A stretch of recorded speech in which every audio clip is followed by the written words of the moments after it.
WhatsApp ద్వారా ప్రభుత్వ సేవలు ఏపీసీఎస్ విజయానంద్ వాట్సాప్ ద్వారా త్వరలో 150 రకాల పౌర సేవలు అందుబాటులోకి రానున్నాయని ఏపీ ప్రభుత్వ ప్రధాన కార్యదర్శి కె విజయానంద్ తెలిపారు.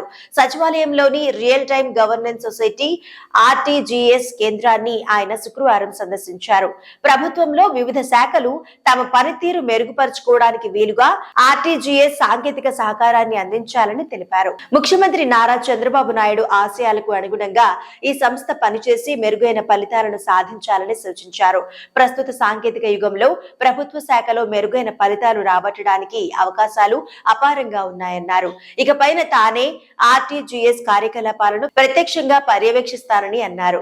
పౌరులకు ప్రభుత్వ సేవలను పాలనను మరింత చేరువ చేయాలనే ఉద్దేశంతో సీఎం చంద్రబాబు వాట్సాప్ గవర్నెన్స్ ను తీసుకురావాలని సంకల్పించారన్నారు. వాట్సాప్ గవర్నెన్స్ కు సంబంధించి పనులు ఎంత మేరకు వచ్చాయని ఆయన ఆర్టీజీఎస్ అధికారులను అడిగి తెలుసుకున్నారు.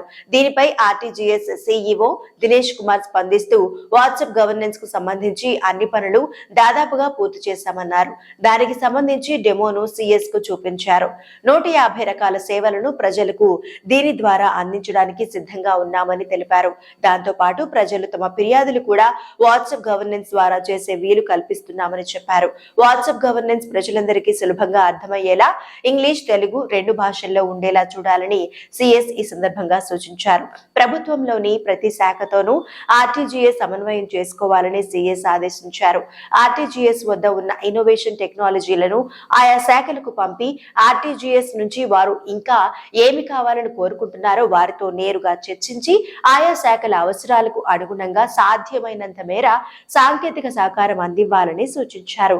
ప్రభుత్వ శాఖల్లో లోపాలను ఎత్తి చూపడం కాకుండా వాటి పనితీరు మరింత మెరుగవడానికి ఆర్టీజీఎస్ దోహదపడేలా తన సాంకేతిక సదుపాయాలను అందించాలన్నారు. ఆర్టీజీఎస్ నుంచి ప్రతి శాఖకు ఒక ప్రతినిధిని పంపి అక్కడి శాఖాధిపతి అధికారులతో చర్చించి పౌరులకు అందిస్తున్న సేవలకు సంబంధించి ఆ శాఖ ఎదుర్కొంటున్న సమస్యలను తెలుసుకుని వాటికి సాంకేతిక పరిష్కారాలు కనుగొని ఆయా శాఖల పనితీరు మెరుగవడానికి దోహదపడాలన్నారు. ఈ సమావేశంలో ఆర్టీజీఎస్ డిప్యూటీ సీఈఓ ఎం మాధురి, ఇతర అధికారులు పాల్గొన్నారు.